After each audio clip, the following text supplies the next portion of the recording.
So first of all, if we start with our chapter number 13, graphs of function, we first need to understand the paper share. और इस topic की अच्छी बात यह है कि ये पेपर वन में इतना ऑफनली आपको नजर नहीं आएगा. It would hardly have 2 to 3 marks in paper one. लेकिन अगर आप पेपर टू की बात करें तो पेपर टू में इसके श्योर शॉर्ट 10 मार्क्स का एक क्वेश्चन लगा होता है. और हर पेपर में, हर अटेम्प्ट में आपको इसका एक मेजर क्वेश्चन लाजमी नजर आएगा पेपर टू में. और उस टॉपिक की या जो आपका क्वेश्चन होता है पेपर टू में, उसकी अच्छी बात यह है that it would have easier parts in the first 2-3 sections. Like उसके जो first 3 और 2 parts हैं वो काफी easy होते हैं and they have got the majority marks of that particular question. Like आपके जो शुरू के 2 या 3 parts हैं, अगर आप उसको accurately और correctly perform कर देते हैं, you would have like around 6 to 7 marks out of 10 right away. आपको फ्री के बिल्कुल मार्क्स मिलते हैं पेपर टू के. जो इसके क्वेश्चंस होते हैं उनके बिल्कुल शुरू के 2-3 पार्ट्स में ही आपको मेजॉरिटी मार्क्स मिल जाते हैं और बिल्कुल फ्री के मार्क्स होते हैं. कोई टेंशन नहीं है. आपने सिर्फ वैल्यूज को यूज करते हुए आपने प्लॉट करना होता है ग्राफ पे, और जैसे ही आप प्लॉटिंग कंप्लीट करते हैं या आप कोई अननोन वैल्यू फाइंड करते हैं तो आपके 6 से 7 मार्क्स सिक्योर हो जाते हैं. Now starting up with the example question for paper two. इसका जो पेपर वन का कॉन्सेप्ट है वो इतना इम्पोर्टेंट नहीं है और साथ में वो डिपेंडेंट है पेपर टू के कॉन्सेप्ट पे. तो हमारा एक बार हाथ सेट हो जाता है पेपर टू पे तो फिर हमने पेपर वन की तरफ जाना होगा. So we would be doing it like the other way around. हम पहले पेपर टू का कॉन्सेप्ट देखेंगे और फिर पेपर वन की तरफ जाएंगे. So starting up with the paper two concept first. So what we have over here is a past paper question saying that y is related to x by an equation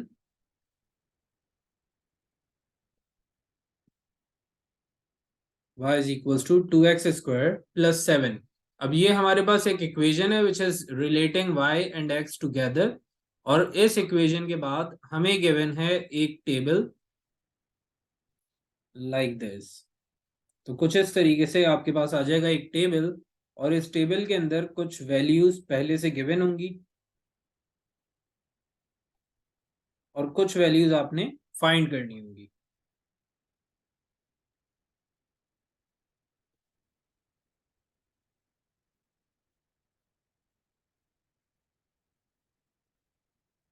So we have x as -2, -1, 0, 1, 2 and 3. तो ये हमारे पास काफी diversified type की values आ गई हैं. Negative में भी हैं कुछ, फिर 0 है और फिर कुछ वैल्यूज पॉजिटिव में है फॉर x. अब एग्जामिनर हमें ये कहता है that we need to figure out the value of unknown positions of y. Like यहाँ पर इन्होंने हमें दे दिया p और यहाँ पर दे दिया है q. बाकी सारी वैल्यूज वो आपको देंगे. Those values would be given to you. Like हमारे पास -2 के साथ एग्जामिनर ने हमें दे दिया है 15, फिर हमें दे दिया है 9,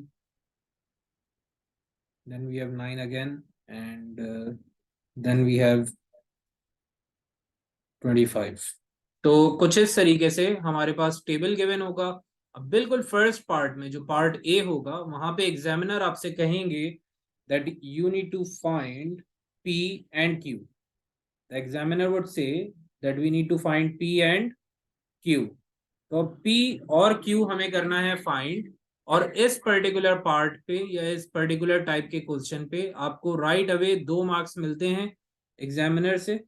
so if you are able to do it correctly for P, you would get the first mark, and if you are able to do it correctly for Q as well, you would be provided with the second mark. तो एक mark P के लिए है, एक mark Q के लिए है, and these 2 marks are based on answers only. सिर्फ आंसर का मार्क है. आपको इस पर्टिकुलर पार्ट में वर्किंग शो नहीं करनी होती या वर्किंग डिमांडेड नहीं होती और ना ही आपको फॉर्मूला या इक्वेशन यूज करते हुए एग्जामिनर को दिखाना है, क्योंकि ये राइट अवे आंसर का ही मार्क है. एक मार्क पी के लिए है, एक क्यू के लिए. अगर आप कोई एक वैल्यू सही से फाइंड करते हैं आपको एक मार्क मिलेगा, और अगर आप दोनों सही से फाइंड कर लेते हैं तो आपको दोनों मार्क्स मिल जाएंगे. So let's start with finding the value of p first. The equation is y is equals to 2x square plus 7. अब अगर मैं p फाइंड करना चाहता हूं तो मेरे पास x की वैल्यू कितनी है? 0.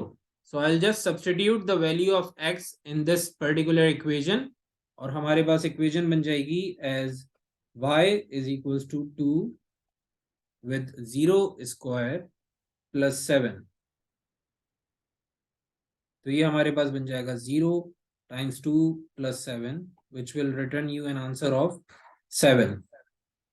तो पता ही ये चलता है कि जब हमारे पास x है 0 तो y कितना आ रहा है? 7 आ रहा है. So we can say that p is equals to 7. Now after this आपने q के लिए भी सेम सॉल्यूशन बनाना है. So you have the same equation y is equals to 2x square plus 7. और अब एग्जामिनर आपसे कह रहे हैं that you need to find q जब आपके पास x की वैल्यू कितनी है? 2. तो x आपने सब्स्टिट्यूट करना है इक्वेशन में as 2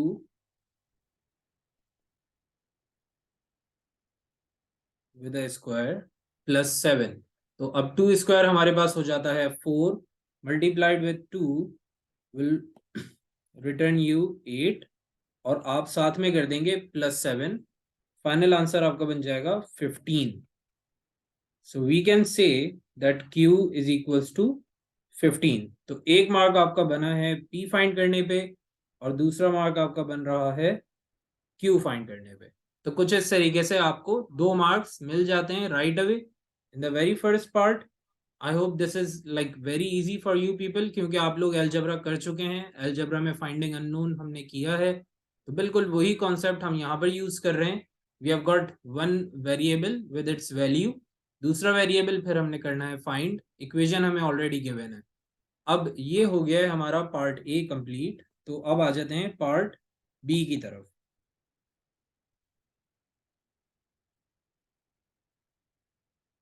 Now the examiner is saying that we need to plot x and y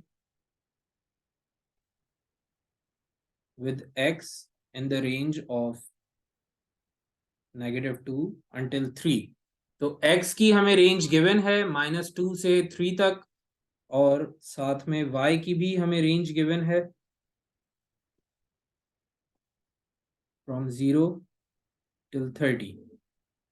Now the thing over here is कि एक अच्छी बात ये हो जाती है कि एग्जामिनर हमें प्लॉटेड टेबल पहले से दे देते हैं. इन मोस्ट ऑफ द केसेस आपको जो ग्राफ मिलेगा उस पर प्लॉटिंग पहले से होगी, मार्क्ड होगी, रिटन होगी और आपने प्लॉटिंग नहीं करनी है. लाइक वाई एक्सेस और एक्स एक्सेस को आपने लेबल नहीं करना, ना ही वहां पर मार्किंग्स लगानी है. आपको सिर्फ अपने प्लॉट जो पॉइंट्स होते हैं उनको प्लॉट करना है और आपको सिर्फ उन पॉइंट्स को कवर करके उनको एक कर्व की फॉर्म में बना के आंसर देना होता है. लेकिन अगर कभी ऐसा क्वेश्चन आ जाता है कि एग्जामिनर मुझे कहते हैं that I need to like plot the x axis as well as y axis with some ratio और विद सम वैल्यूज, तो हमें जो है वो कैसे करना होगा ये जरा समझ लेते हैं. लाइक अगर मुझे प्लॉटिंग भी करनी हो साथ में लेबल्स भी लगाने हो तो वो कैसे होगा ये समझेंगे अब. So a question would say that you need to plot x and y with x in the range of -2 until 3 and y in the range of 0 till 30. Plus आपको साथ में बताया जाएगा that you need to be taking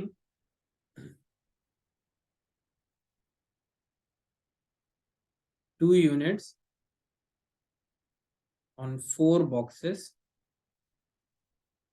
or they would say 2 units on 4 centimeter in x-axis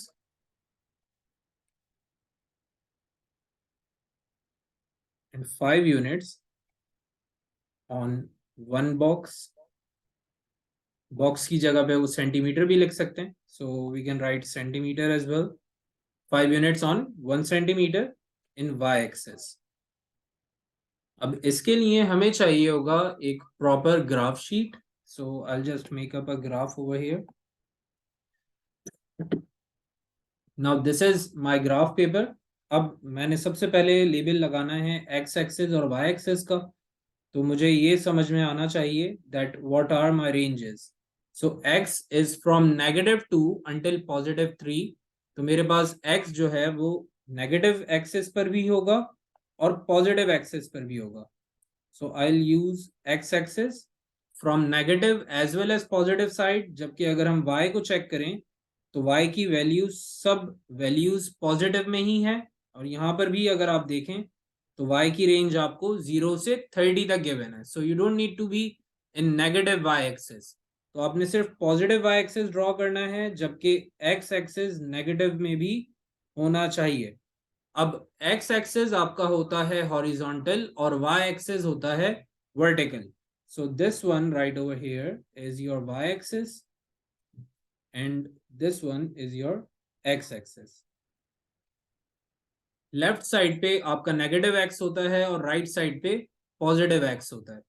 जबकि अगर y axis की बात करें तो टॉप पर हमारा पॉजिटिव y एक्सिस और बॉटम पे negative y axis. Like this portion is your positive y values और राइट साइड पर आपका होगा पॉजिटिव x वैल्यूज और लेफ्ट साइड पर पोर्शन आपका नेगेटिव x वैल्यूज के लिए होगा.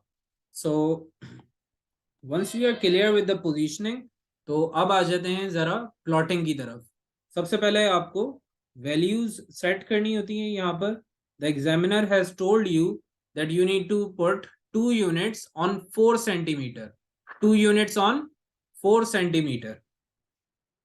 So this is the first box or the first centimeter. Then we have the second box or the second centimeter, third, fourth, fifth, sixth.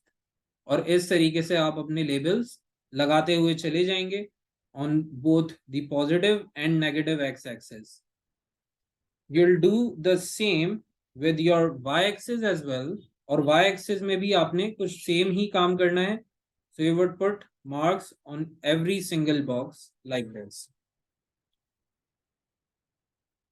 जब आपको ये clear हो जाता है तो इसके बाद आपने अपने पॉइंट्स मार्क करने हैं एक्स एक्सिस और वाई एक्सिस पर. So on x axis they are saying that we need to put 2 units on 4 centimetre. Like आप फर्स्ट बॉक्स छोड़ देंगे, सेकंड बॉक्स के ऊपर लगाएंगे अपना लेबल, फिर थर्ड बॉक्स छोड़ देंगे और फोर्थ बॉक्स पे अपनी सेकंड लेबल लगाएंगे. Like after each one you need to mark the label और the number on the second one. हर एक बॉक्स या एक पॉइंट छोड़ने के बाद आपने सेकंड बॉक्स पर अपना लेबल या अपना नंबर लिखना है. So this is how you start to plot. अब हमने स्टार्ट करना है -2 से, which is of course on the left side. तो आपकी लेफ्ट की मैक्सिमम वैल्यू कितनी है? -2. This one over here is 0. एक बॉक्स आपने स्किप किया, फिर आप पहुंच गए यहाँ पे विच विल बी -1. फिर आपने एक बॉक्स अगेन स्किप किया और आप पहुंच गए यहाँ पे which is going to be -2. So this is how you start to plot. और इसके बाद आपने सेम काम करना है राइट साइड पर ऑन पॉजिटिव एक्स एक्सिस. तो ये है आपका 0.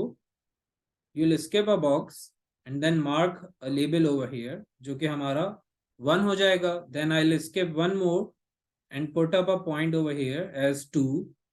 फिर हमने एक बॉक्स छोड़ना है और फिर यहाँ पर लेबल करना है 3 को. And as you can see I just was asked to go from -2 until +3. तो x एक्सिस नेगेटिव पे हमने लगाया है -1 और -2. जबकि आप अगर पॉजिटिव x एक्सिस पे देखें तो आपके पास लगा हुआ है +1, +2 और +3. सो this is how you plot on x axis. इसके बाद हमने सेम काम y एक्सिस के लिए करना है और यहाँ पर इन्होंने हमें बताया है that we need to use 5 units on 1 centimetre. Like हर एक बॉक्स पे हमें 5 यूनिट्स पुट इन करने हैं और स्टार्ट करना है 0 से and we need to reach until 30. So this is our first box. We will mark 5 over here. Second box पे अगेन 5 यूनिट्स हमें बढ़ाने हैं. We will put 10. Then over here it's 15, 20, 25, and 30. Now, one very important thing to be remembered over here is कि आप जब भी कभी plotting करते हैं तो प्लॉटिंग कभी भी आपके एग्जामिनर की रेंज से ज्यादा नहीं होनी चाहिए, ना ही उससे नीचे होनी चाहिए. Like the examiner asked you to plot y with 0 until 30. तो y एक्सिस को आपने प्लॉट करना था फ्रॉम 0 until 30, तो आप 35 या 32 तक नहीं जा सकते, ना ही आप 0 से नीचे मतलब नेगेटिव में जा सकते हैं. So you need to be very cautious with this. एक बार आपने ये प्लॉटिंग कंप्लीट कर दी तो आपको फर्स्ट मार्क मिल जाता है प्लॉटिंग में, जबकि ये पूरा क्वेश्चन या ये पूरा पार्ट 4 मार्क्स तक का हो सकता है. So out of 4 marks you would be rewarded the very first mark on this particular plotting if it is not given. अगर ये गिवन नहीं है, अगर ये प्रिंटेड नहीं है पेपर पे, तो फिर आपने बनाना है इसको, और जब आप बनाएंगे तो आपको फर्स्ट मार्क मिल जाएगा. Now once we are done with this step, तो अब हमने पुट इन करने हैं अपने points. So the first one was -2 and 15. -2 और 15 हमारा पॉइंट है. So I will pick up a scale, और -2 से हमने जाना है 15 तक. So this is my -2 line, and I'll now pick up a line from 15 like this. तो ये हमारा आ गया है common point having the coordinates of -2 on x axis and +15 on y axis. तो ये हमारा आ गया है पहला point. we will repeat the process for all of these points. So now we have -1 and +9. So -1 is over here, while 9 would be somewhere here. 10 से थोड़ा सा नीचे होगा. अब एक बहुत अच्छी बात इस चैप्टर की ये है कि इस चैप्टर में आपको मिलता है benefit of doubt. Benefit of doubt के बारे में हम पहले डिस्कस कर चुके हैं जब मार्किंग स्कीम डिस्कस करते रहे हैं हम. तो मैंने आप लोगों को बताया है कि बेनिफिट ऑफ डाउट एक ऐसा सिनेरियो होता है जहां पर एग्जामिनर आपको लेवरेज दे देता है. Although you are wrong with your answer, you have got a wrong answer और अ रॉन्ग वैल्यू, लेकिन फिर भी एग्जामिनर आपको लेवरेज ये देता है that he would consider it to be correct on the basis of some doubt. Like he would consider it to be a doubtful of yours, और इसीलिए वो आपको मार्क रिवॉर्ड कर देता है. So that is a benefit of doubt. अब benefit of doubt आपको ज्यादातर ग्राफिकल सॉल्यूशंस में ही मिलेगा. आप ग्राफिकल प्लॉटिंग्स करते हैं या आप ग्राफ से रिलेटेड कैलकुलेशंस करते हैं, तो वहां पे आपको बहुत ऑफनली बेनिफिट ऑफ डाउट्स मिलते रहेंगे on all of the questions related to graphs and their solutions. तो यहाँ पर benefit of doubt comes into play, और आपके पास 10 अगर देखें तो कुछ इस जगह पे है and 9 would be somewhere below. तो हमने निकाला अपना स्केल और 9 से लाइन को लेकर आ गए यहां तक. So the corresponding point is this one. If you see, we have a point over here now which is -1 and +9. Now we'll do the same for the third point which is 0 and p. तो 0 and p का जो point है वो basically p से relate करता है. p was 7, so we will consider it to be 7 somewhere here. कुछ इस जगह पे हमने 7 को कंसीडर करना है, लेकिन यहाँ पर प्रॉब्लम ये है कि मेरे पास x की वैल्यू है 0.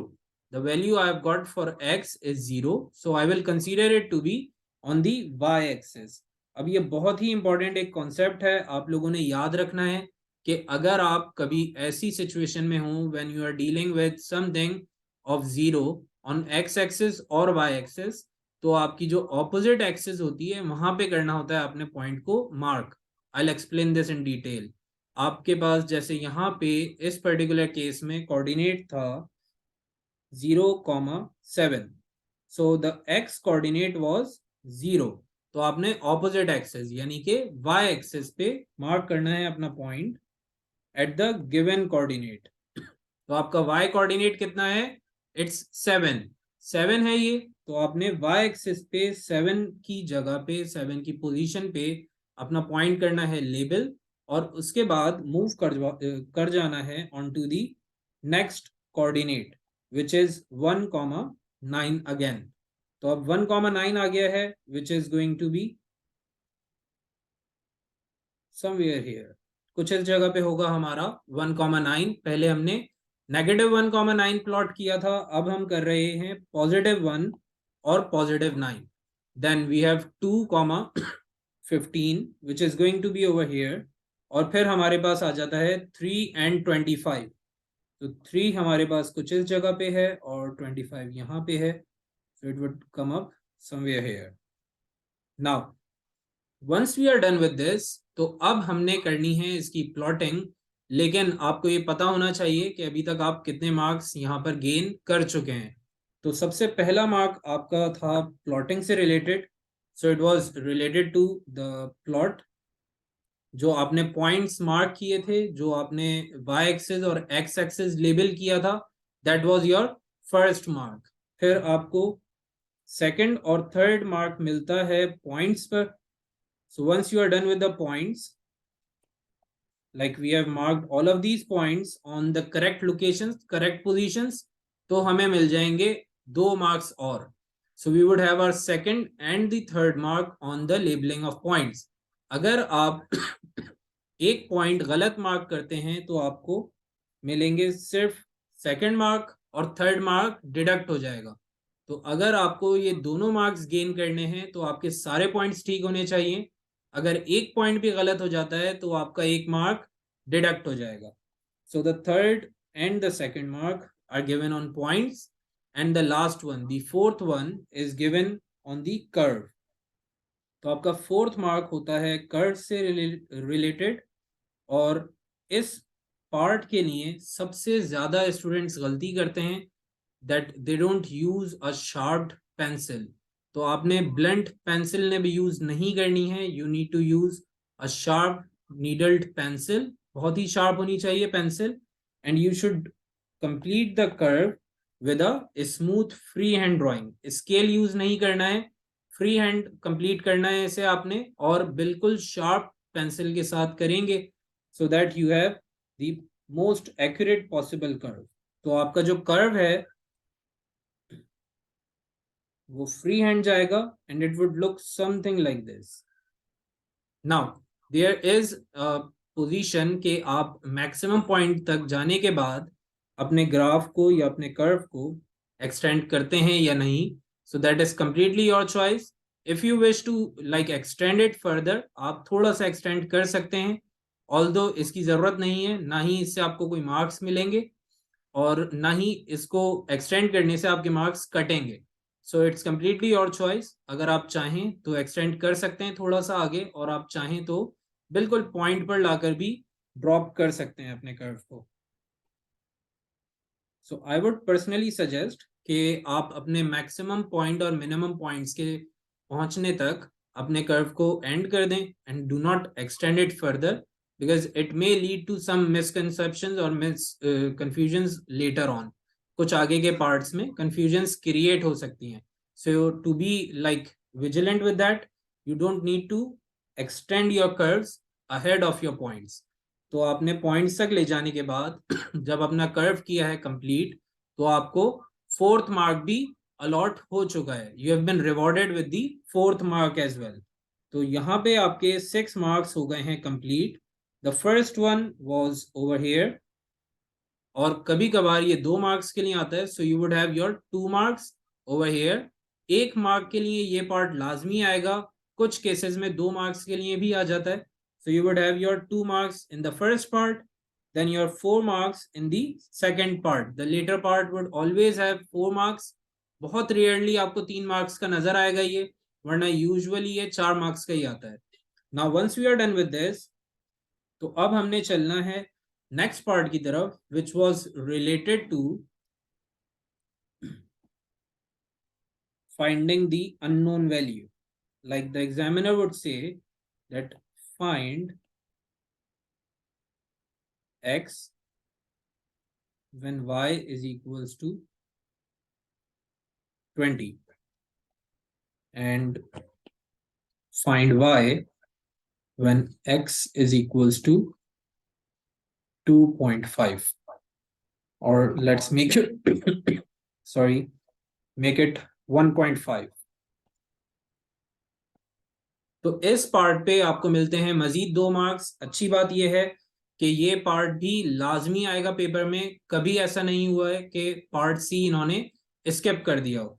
सो in this particular part you would at least have 1 mark और एट मैक्स 2 मार्क्स। तो ये आपका पार्ट सी होता है। पार्ट सी के 2 सब पार्ट्स होते हैं कुछ केसेस में, और कभी कभार ये सिर्फ एक सब पार्ट देते हैं इसका। So in this one you need to use your same curve from part B. तो part B में आपने जो curve complete किया था उसी को आपने करना है use over here. So they are saying that you need to figure out x when y is equals to 20. तो आप निकालेंगे अपना स्केल, लेकर जाएंगे y 20 पर over here and you would see the value right over here. तो यहां पर आपके पास पॉइंट आ चुका है जब आपका y कितना है 20. So what you will do is you will figure out the corresponding x from here. तो आपको अपना corresponding x नजर आ जाएगा that it is turning out to be 2.5. So we can say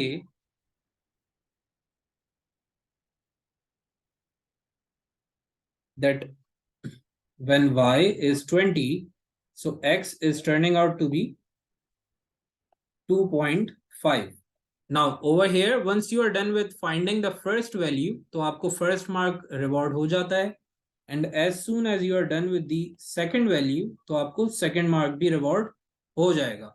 तो आपके पार्ट सी तक आने पर आपको मिल जाते हैं टोटल 7 to 8 मार्क्स, और कुछ केसेस में 9 मार्क्स भी हो सकते हैं डिपेंडिंग ऑन द सिचुएशन, लेकिन यूजुअली 7 to 8 मार्क्स तक का ही रहता है ये।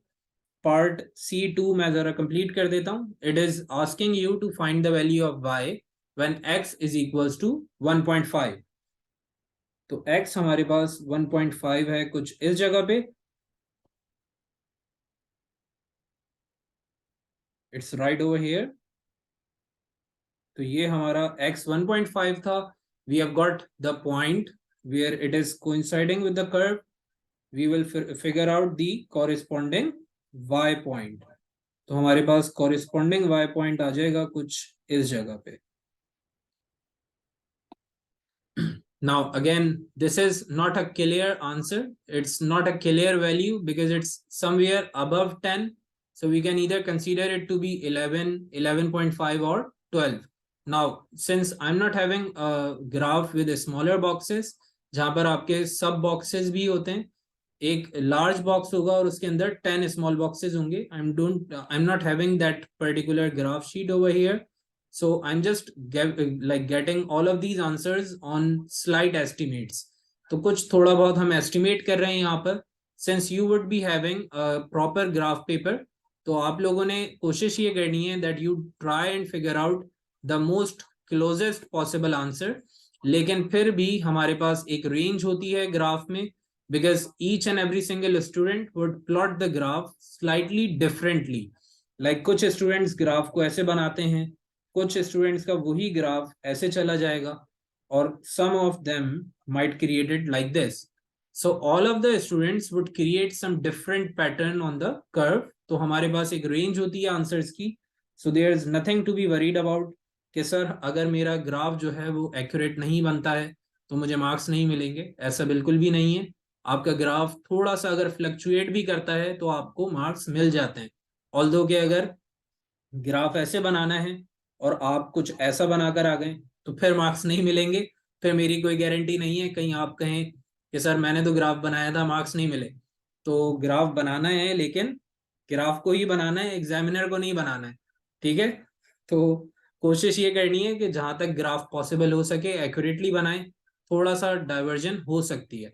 सो over here as you can see that we have the value of y as 12. 11.5 या 12 हम कंसीडर कर लेते हैं इसे. So once we have written down the value of y as 12 over here, तो हमारा सेकंड मार्क भी हमें रिवॉर्ड हो जाएगा. Now with this we are done with 8 marks until now.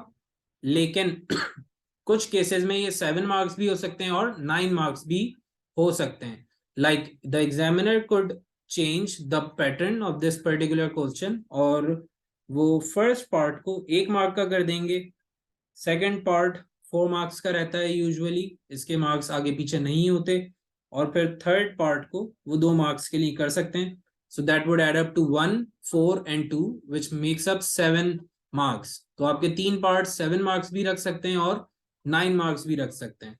Now moving forward on to the next part, which is one of the most difficult part, is part D. जब examiner आपसे कहेंगे that you need to find the gradient from the curve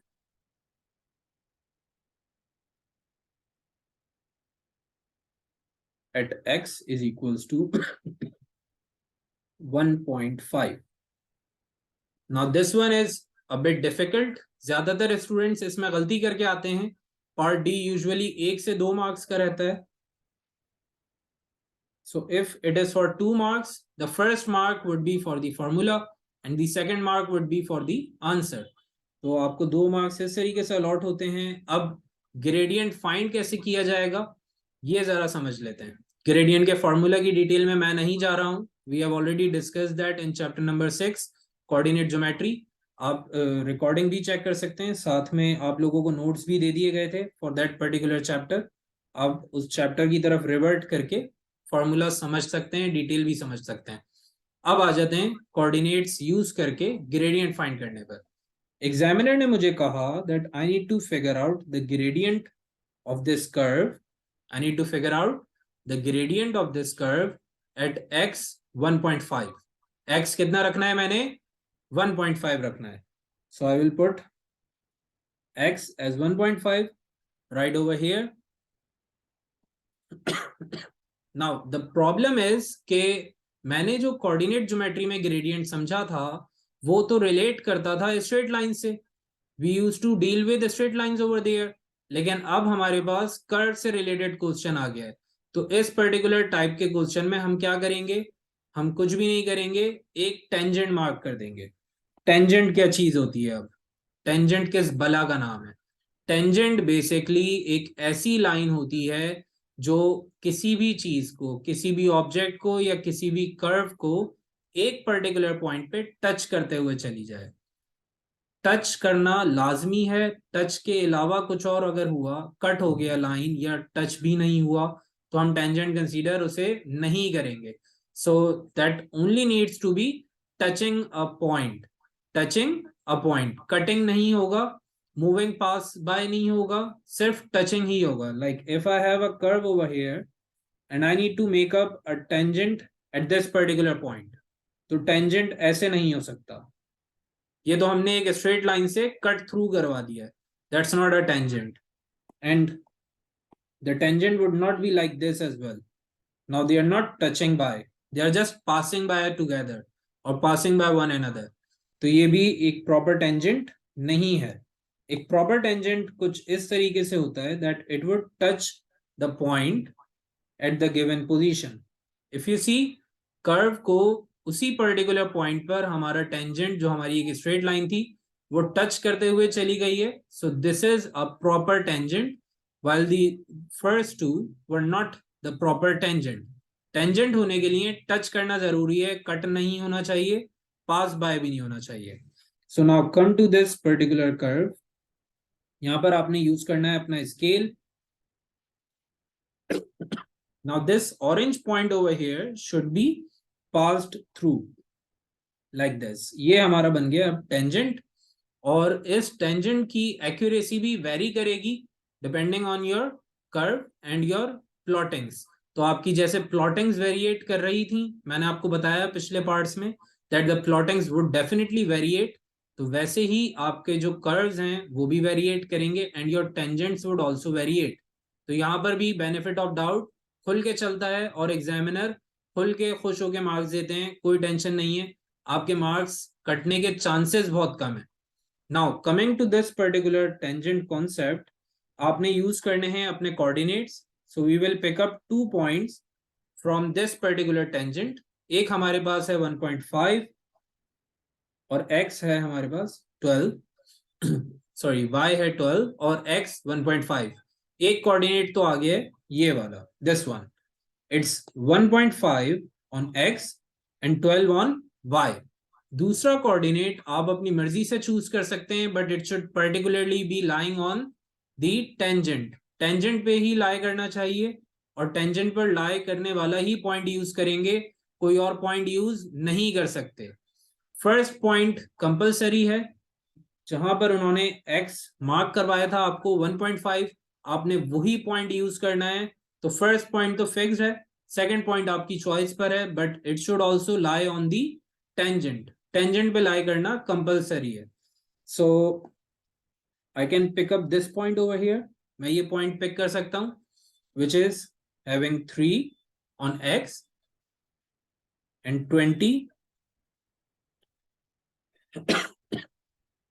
on y. So it's 320. Okay, Huda, it is called tangent. Tangent. Tangent.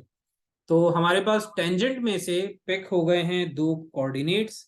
The first one is 1.5 and 12 and the other one is 3, 20। तो ये दो हमारे पास आ गए coordinates.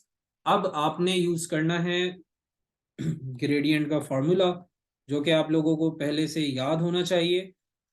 It was m is equals to y2 minus y1 divided by x2 minus x1।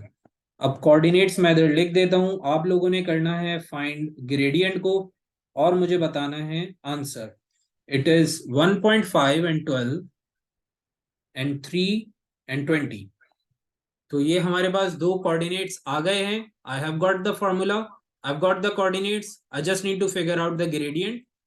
So you guys are going to find the gradient and let me know your answers. सबने find करना है और जल्दी से मुझे बताना है gradient कितना आ रहा है।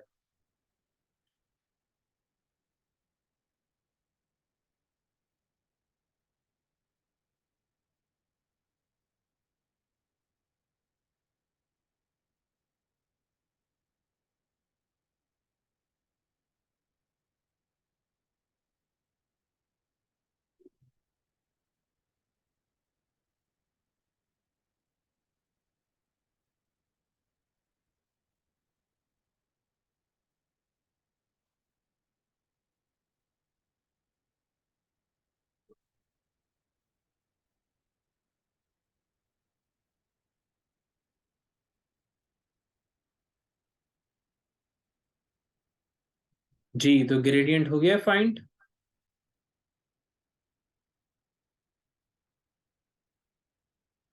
Okay, so it's turning out to be 5.33. Now the good thing is कि ये पेपर 2 का कॉन्सेप्ट है, तो अगर आप ओ लेवल्स में हो या IGCSE में, कैलकुलेटर अलाउड होगा आपको, और आप कैलकुलेटर्स के थ्रू ये वैल्यू फाइंड कर सकते हैं। Now once we are done with part D, तो आपको 2 मार्क्स और मिल जाते हैं। फर्स्ट मार्क होता है फॉर्मूला का और सेकंड मार्क होता है आंसर का। Now the answer would surely have a range. तो जैसे हमारे पास आंसर आ रहा है अभी 5.33, तो एग्जामिनर यूजुअली रेंज लगाते हैं फ्रॉम 4.5 टिल 5.5 और 6। तो एक काफी बड़ी, काफी वाइड रेंज होती है एग्जामिनर के पास। So anyone like getting the answer within that range would be rewarded full marks for the answer. तो यहाँ पर बेनिफिट ऑफ डाउट खुल के चलता है और एग्जामिनर बहुत खुश होकर सबको मार्क्स बांटते हैं। अब चलते हैं आगे लास्ट पार्ट की तरफ, जो कि सबसे डिफिकल्ट पार्ट होता है, and that is part E. Part E में एग्जामिनर आपसे कहेंगे that you need to hence find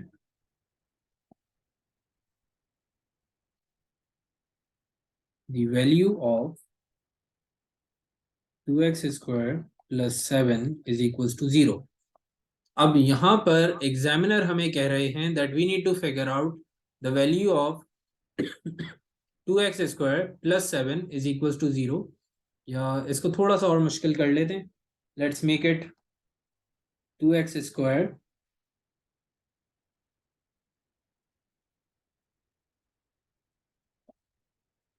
plus 1।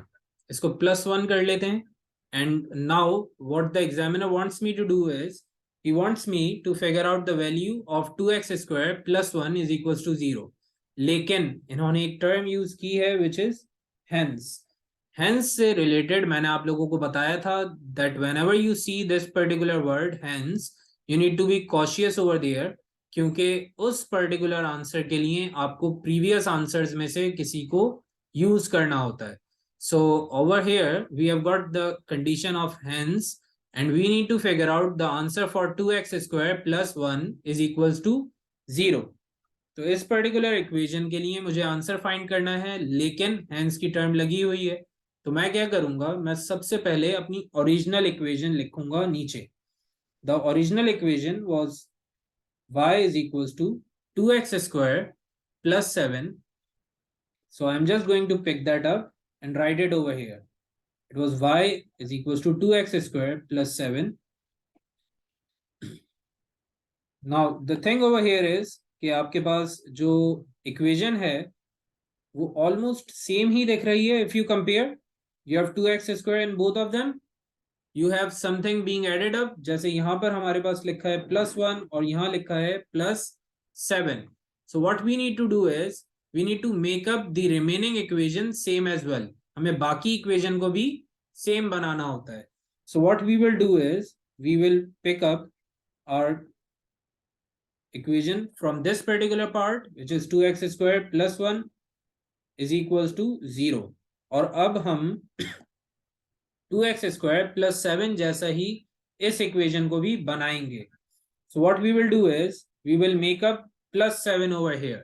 तो +7 बनाने के लिए हमने क्या करना है, +6 लिखना है on this side. और जो आप लेफ्ट साइड पर लिखेंगे वही फिर आपने राइट साइड पर भी लाजमी लिखना है. So we will write +6 over there as well.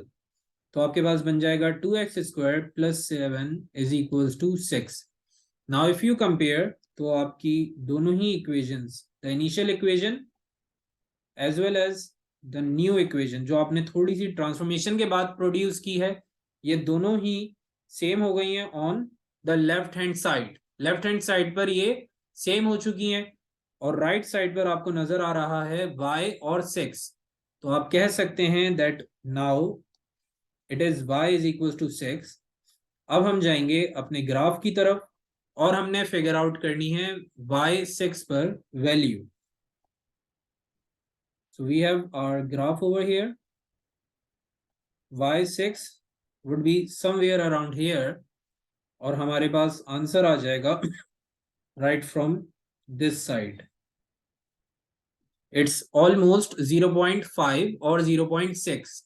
Like this one is 0.5. ये 0.5 से थोड़ा सा आगे है, तो आप इसे कंसीडर कर सकते हैं एज 0.6 और 0.7. Now this is completely your choice. आप 0.6 लिखें या 0.7 लिखें, but since you would be having a proper centimetre graph with you during the paper and during the practice, तो आप लोगों के पास ज्यादा प्रेसाइज, ज्यादा एक्यूरेट आंसर्स आएंगे. Now over here I am just assuming it to be x as 0.6 and this is my final answer. यहां पर आपको ये पार्ट यूजुअली 2 मार्क्स का आता है, कुछ केसेस में 1 मार्क का भी हो सकता है, but in most of the cases it's for 2 marks. The first mark is to do all of this. ये जो आपने इक्वेशन के लेफ्ट साइड्स को सेम बनाया है, फर्स्ट मार्क आपको मिलता है यहाँ पे, while the second mark is over here. जब आप फाइनल आंसर फाइंड कर लेते हैं तो आपको सेकंड मार्क भी रिवॉर्ड हो जाता है. So when you are dealing with part D और पार्ट ई, तो आपने बहुत कॉशियस रहना है. In part D you would be dealing with gradients जो कि आप टेंजेंट मार्क करके फाइंड करेंगे, जबकि पार्ट ई में आपने देखनी होती है equation in comparison with your initial equation. जो आपकी बिल्कुल इनिशियल इक्वेशन थी उससे कंपेयर करते हुए आपने देखना है इस इक्वेशन को और एक साइड सेम बनानी है. द लेफ्ट साइड और the right side would be turned as same.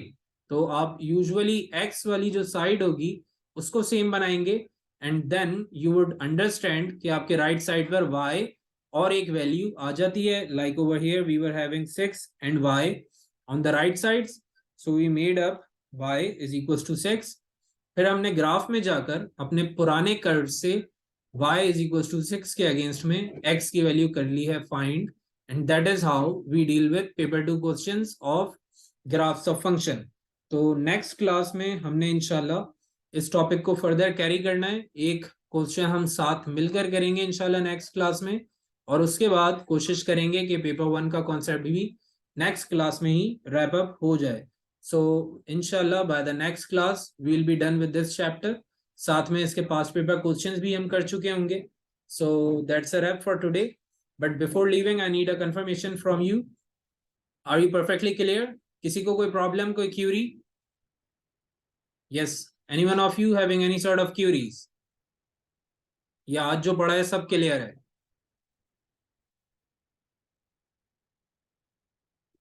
Yes, any problem और is it all perfectly clear? Okay perfect.